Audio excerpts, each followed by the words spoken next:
ক্ষমতাচ্যুত সাবেক প্রধানমন্ত্রী শেখ হাসিনার পুত্র ও তথ্য প্রযুক্তি বিশেষজ্ঞ সজীব ওয়াজেদ জয় বলেছেন, দুর্নীতি দমন কমিশন যদি আমার সম্পত্তি বাজেয়াপ্ত করতে চায় তাহলে আমি তাদের আমন্ত্রণ জানাই। বৃহস্পতিবার নিজের ভেরিফাইড ফেসবুক পেজে দেওয়া এক পোস্টে জয় এ মন্তব্য করেন।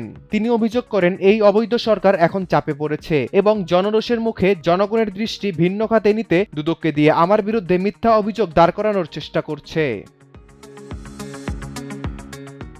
সম্পত্তি নিয়ে জয় বলেন, আমি ভার্জিনিয়ার দুটি বাড়ির মালিক নই, একটি আমার এবং সেটা 2018 সালে কিনেছি।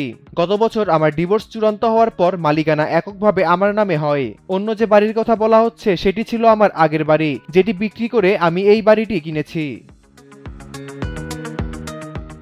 তিনি আরও বলেন, তার বর্তমান বাড়িটির মূল্য বর্তমানে প্রায় $15 লাখ বেড়েছে, তবে তিনি অনেক আগেই এটি কম দামে নিয়েছেন।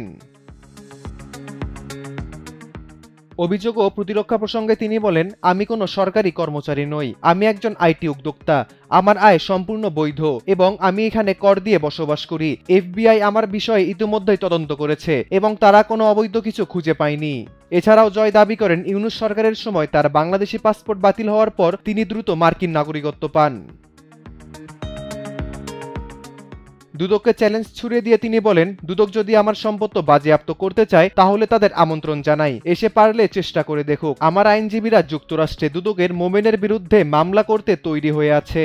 নিরাপত্তা ইঙ্গিত দিয়ে আরও বলেন, এই অভিযোগের উদ্দেশ্য হলো আমার ঠিকানা প্রকাশ করে আমাকে নিরাপত্তাহীন অবস্থায় ফেলা, কিন্তু আমেরিকায় ব্যক্তিগত অস্ত্র রাখা বৈধ এবং গুলিরও কোনো সীমা নেই। আমি ভীত নই, নিজেকে রক্ষা করতে আমি সম্পূর্ণ প্রস্তুত ও সক্ষম। আর একটা কথা, আমার বাড়ি নম্বর কিন্তু 32 নয়।